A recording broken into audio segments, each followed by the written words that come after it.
네, 같이 기도하겠습니다. 사랑의 하나님 감사합니다. 오늘도 저희들 주 앞으로 불러 모아주시고 하나님 말씀 앞에 서게 하시니 하나님 감사합니다. 하나님을 따라가는 길이 옳은 길이고 그 길만이 참된 길임을 저희들 기억하며 찬양하게 하여 주시니 또한 감사합니다. 우리의 삶이 하나님을 따라가는 삶, 하나님의 인도하심을 하나님의 인도하심을 발견하고 그 길로 나아가는 삶이 되어질 수 있도록 성령께서 저희들의 삶을 세밀하게 지키시고 보호하여 주시옵소서. 우리들은 연약하고 부족하여서 날마다 죄에 흔들리고 우리의 정욕에 흔들리며 우리의 욕심에 눈이 멀 때가 있습니다. 하나님, 그럴 때마다 십자가 지신 예수를 바라보게 하시고 가장 높은 곳에서 가장 낮은 곳으로 모든 권세를 포기하신 예수님을 마음속에 새기게 하여 주시어 그 예수를 바라보며 나의 삶을 겸손하게 주님을 따라갈 수 있도록 하나님께서 우리들 가운데 또한 축복하여 주시옵소서. 오늘도 우리에게 허락하여 주신 하나님의 말씀을 이 시간 대합니다. 말씀을 듣고 묵상할 때에 성경께서 저희들에게 말씀하여 주시고 또한 나에게 허락되어진 하나님의 말씀 붙들고 오늘도 그 말씀을 삶에 실천하고 또한 그 말씀을 들고 승리하는 우리의 하루가 될 수 있도록 주여 축복하여 주시옵소서. 이 모든 말씀 예수 그리스도 이름으로 간절히 기도합니다. 아멘. 하나님 말씀 함께 보겠습니다. 오늘 주신 말씀은 요한복음 14장 1절로 14절입니다. 너희는 마음에 근심하지 말라. 하나님을 믿고 또 나를 믿으라. 내 아버지의 집에는 있을 곳이 많다. 그렇지 않았다면 너희에게 미리 말해 두었을 것이다. 나는 너희가 있을 곳을 마련하러 간다. 내가 가서 너희가 있을 곳을 마련하면 다시 와서 너희를 내게로 데려갈 것이다. 그러면 너희도 내가 있는 곳에 함께 있게 될 것이다. 너희는 내가 어디로 가는지 그 길을 알고 있다. 도마가 예수께 물었습니다. 주여, 저희는 주께서 어디로 가시는지 알지 못하는데 그 길을 어떻게 알겠습니까? 예수께서 도마에게 말씀하셨습니다. 나는 길이요 진리요 생명이니 나를 통하지 않고서는 아버지께로 올 사람이 없다. 너희가 나를 알았다면 내 아버지도 알았을 것이다. 이제 너희는 내 아버지를 알고 내 아버지를 보았다. 빌립이 말했습니다. 주여, 우리에게 아버지를 보여주십시오. 그러면 저희가 더 바랄 것이 없겠습니다. 예수께서 대답하셨습니다. 빌립아, 내가 그렇게 오랫동안 너희와 함께 있었는데도 내가 나를 모르느냐? 누구든지 나를 본 사람은 아버지를 본 것이다. 그런데도 내가 어떻게 우리에게 아버지를 보여주십시오라고 말하느냐? 내가 아버지 안에 있고 아버지가 내 안에 계시다는 것을 믿지 못하느냐? 내가 너희에게 하는 말은 내 말이 아니다. 오직 살아계시는 아버지께서 내 안에 계시면서 자신의 일을 하시는 것이다. 내가 아버지 안에 있고 아버지가 께서 내 안에 계시다는 것을 믿어라. 믿지 못하겠거든 내가 행하는 그 일들을 보아서라도 믿어라. 내가 진실로 진실로 너희에게 말한다. 누구든지 나를 믿는 사람은 내가 하는 일들을 그도 할 것이요. 이보다 더 큰 일들도 할 것이다. 그것은 내가 아버지께로 가기 때문이다. 너희가 무엇이든지 내 이름으로 구하면 내가 다 이루어 주겠다. 이는 아들을 통해 아버지께서 영광을 받으시게 하려는 것이다. 너희는 내 이름으로 무엇이든지 구하라. 그러면 내가 다 이루어 주겠다. 아멘. 오늘 요한복음 14장 말씀에서는 어제 예수님께 예수님과 제자들이 시간을 이제 보내면서 이제 예수님께서 십자가를 지시기 바로 전에 서로 대화를 나누는 그런 내용의 말씀입니다. 어제 말씀에서 우리가 같이 보았던 것처럼 베드로가 예수님을 끝까지 따라가겠습니다. 라고 이야기했지만 그의 열정도 어, 예수님을 향한 진정한 사랑까지 가지 못한 열정이었기 때문에 결국 그 열정은 실패하고 말았음을 우리가 말씀을 통하여서 이제 보게 되었습니다. 그 말씀과 바로 연결되어지는 게 바로 오늘 14절 말씀이 14장 말씀이죠. 이제 그러면서 예수님께서 근심하지 말아라 라는 말씀을 주십니다. 예수님이 이제 죽음의 길로 십자가의 길로 나아가신다라는 것을 이야기를 하니 그리고 그들을 떠날 것이다라고 이야기하니 제자들이 술렁이기 시작했습니다. 베드로도 마찬가지로 그랬기 때문에 예수님이 어디로 가시던 저는 예수님 무조건 따라가겠습니다. 죽음도 불사하겠습니다. 라고 고백하고 있는 것이죠.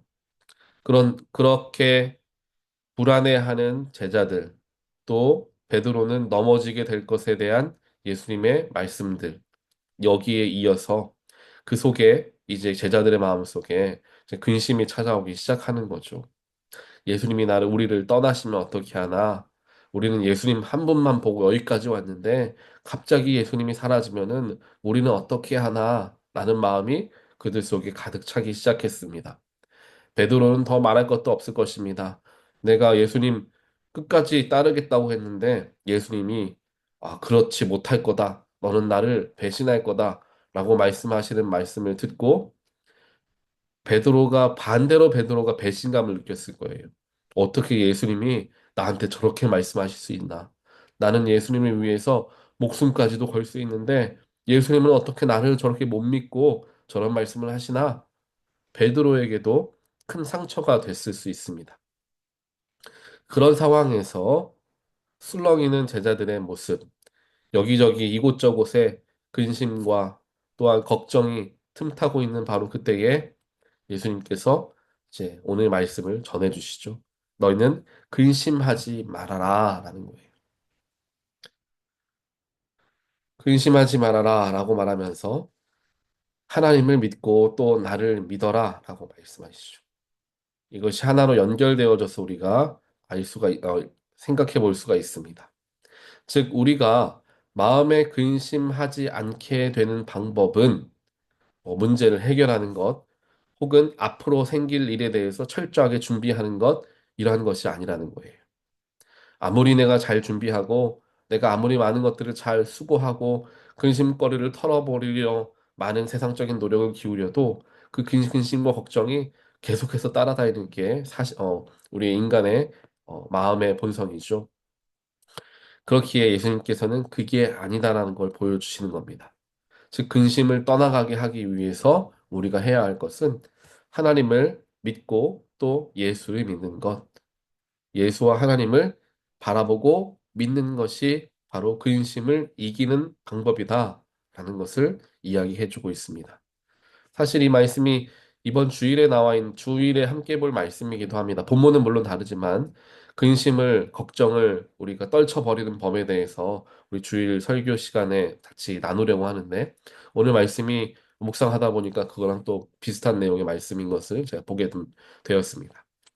그래서 근심 걱정이 사라지게 하는 가장 효과적인 방법은 하나님을 바라보는 것, 예수를 바라보는 것, 그리고 함께 그것을 믿는 것, 그분들이 믿는 것이 바로 근심 걱정을 해결하는 방법이다라는 거예요. 그러면 무엇을 믿어야 되냐? 막연하잖아요. 하나님을 믿고 예수를 믿는다는 게 막연할 수 있는데, 그러면 우리는 어떻게 좀 그걸 직접적으로 마음에 와닿게 믿을 수 있는가라는 것을 생각해 볼 수 있습니다. 그게 바로 이제 2절부터 쭉 7절까지 나와 있는 말씀이에요. 거기서 무엇을 이야기하시냐면은 이제 예수님께서 너희를 너희가 있을 곳을 마련하기 위해서 떠날 것이고 다시 내려와서 너희들을 데려갈 것이고 그러면 너희가 나와 함께 있을 것이다 라는 것을 그 뒤에 연결해서 이야기하십니다. 그러니까 무엇을 믿어야 하냐면 예수님께서 십자가 지시고 죽으시고 부활하셔서 승천하신 후에 부활하셔서 그 승천하시면서 우리가 지낼 곳, 하나님과 함께 지낼 곳을 마련하신 후에 재림하시면서 우리를 다시금 데려가신다라는 그 의미잖아요. 우리가 요한예시록까지 쭉 살펴보면은 그 모든 의미들이 여기에 오늘 말씀에 나와 있는 의미들이 다 이제 우리가 해석해 볼 수가 있습니다. 즉 십자가 지시고 돌아가신 후에 부활 승천하셔서 하나님의 나라에서 우리가 있을 곳을 마련하신 후에 다시 재림하셔서 우리와 함께 그 영광 중에 오르신다라는 것을 우리가 생각했을 때 그것은 무엇을 의미합니까? 바로 종말을 의미하죠. 종말. 마지막 순간을 의미하는 것입니다.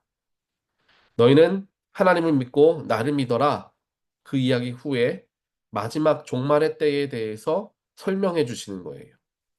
왜 그걸 연결해서 설명해 주셨을까라고 생각을 해보면 우리 인간이 근심하고 걱정하는 것에 대한 가장 근본적인 원인, 또 그것을 해결할 수 있는 가장 확실하고 분명한 원인은 뭐냐면은 끝이 무엇인지를 알면은 근심 걱정이 사라지는 거잖아요. 만약에 내 앞에 무슨 일들이 일어날지 우리가 다 미래에 대해서 알고 있다면 근심할 일이 없죠. 걱정할 일이 없죠. 그 일이 좋은 일이 일어났던 미래에 혹은 안 좋은 일이 일어났던 어떤 일이 일어날 것을 내가 다 알고 있기 때문에 근심될 일이 없을 것입니다. 왜냐하면 내일 뭔 일이 일어날 거 아니까 내가 근심할 일이 없죠. 걱정할 일이 없죠. 이미 알고 있으니까. 그런데 오늘 예수님께서 말씀하시는 것은 내일 무슨 일이 일어날지, 모레 무슨 일이 일어날지, 단기간적인 무슨 일이 일어날지가 아니라 우리 인생의 마지막 때가 어떻게 될 것인가, 우리의 삶에, 우리의 존재는 어떻게 되는 것인가에 대한 근본적인 질문을 답하고 계시는 거예요. 아무리 내가 내일 삶에 대해서 알고 모레 삶에 대해서 안다고, 즉 단기간적인 삶에 대해서 내가 알 수 있다고 하더라도 내 삶의 끝, 내 죽음 후, 내 영생의 내 삶의 끝난 다음에 대한 확신이 없으면 거기에 대한 두려움이 찾아올 수밖에 없습니다. 내가 이대로 죽게 되면 어떻게 하나? 내가 죽으면 이제 아무것도 사라지게 되는 것, 다 사라지게 되는 것 아닌가? 라는 두려움이 찾아오죠. 죽음에 대한, 마지막 순간에 대한 두려움이 우리에게 찾아온다는 거예요. 그것 때문에 근심이 되고 걱정되니까 우리가 많은 삶의 에너지를 소비하죠. 하지만 예수님께서는 그 마지막 때에 너희들이 염려하지 말고 걱정하지 말 것은 내가 너희들을 위한 처소를 마련하고 다시 돌아와서 너희와 함께 올라갈 것이니 너희는 하나님을 믿고 나만 믿고 있어라. 그러면 근심 걱정 사라지게 된다라는 것을 알려주고 계시는 겁니다. 모든 이 말씀을 기억하시면서 우리 마음속에 있는 여러 가지 근심과 걱정들이 있을 수 있습니다. 물론 죽음에 대한 근심 걱정들보다는 내 눈앞에 있는 문제들 때문에 근심 걱정하게 되는 경우들이 있죠. 하지만 바로 그때에 우리 눈앞에 있는 것 때문에 걱정되는 그 나의 마음과 시선을 이제 영혼으로 옮겨보기를 바랍니다. 즉, 내가 나의 삶의 목적이 무엇인가? 지금 내 눈앞에 있는 여러 가지 작은 일들 때문에 내가 근심 걱정하고 있는데, 바로 그때에 세상적으로도 그렇잖아요. 그 근심 걱정들을 우리가 해소할 수 있는 방법은 그 근심 걱정되는 거로부터 좀 멀리 떨어지는 것을 생각했을 때, 좀 멀리 떨어졌을 때 그 근심 걱정으로부터 좀 해결된다라는 생각을, 이야기들을 세상적으로도 하지 않습니까? 그래서 우리는 어떠한 작은 일들 때문에 또 삶의 여러 가지 뭐 크고 작은 일들 때문에 근심 걱정이 찾아왔을 때 그 문제에만 나의 시선을 머무르게 하는 게 아니라 더 큰 삶의 전체의 나의 삶의 모습을 바라볼 수 있는 눈을 가지려 우리가 잠시 자리를 뒤로 멀리 떨어지게 되었을 때 그럼을 통하여 내 인생 전체가 결국 이것도 다 지나갈 일이고 마지막 순간에 우리는 하나님, 예수님과 함께 들려 하나님의 영광 가운데 영생을 누리게 될 것임에 시선을 또한 마음의 초점을 맞추게 되면 그래, 이 일도 결국 다 지나가고 마지막 때가 가장 중요한데 그 마지막 때에 나는 하나님, 예수님과 함께 하나님 나라에 올라갈 복음의 또 영생의 선물을 받은 사람이니 나는 기쁘게 감사하게 그날을 기다리며 살아야 되겠다. 우리의 마음가짐이 달라진다라는 거예요. 예수님께서 제자들이 근심 걱정하는 것에 대해 이렇게 설명해 주고 계십니다. 방법을 알려주고 계십니다. 8절부터 쭉 보게 되면 이제 빌립이라는 인물이 나오는데 빌립이 얘기를 하죠. 하나님 주여 예수님 우리에게 아버지를 보여주십시오라고 해요. 근데 바로 그 말씀 전에 7절에 뭐라고 얘기하냐면은 이제 너희가 나를 알았다면 내 아버지도 알았을 것이다. 라는 이야기를 합니다. 그리고 너희는 내 아버지를 알고 내 아버지를 나를 통해 보았다. 라고 이야기합니다. 그렇게 예수님께서 이야기해 주셨는데 빌립이 바로 연결해서 그러면 예수님 우리에게 아버지, 즉 하나님을 보여주십시오. 라고 이야기하는 거예요. 예수님이 이미 나를 본 사람이 아버지를 본 것과 사람과 같다라고 얘기를 해 주셨는데도 그 얘기를 하고 있는 거예요.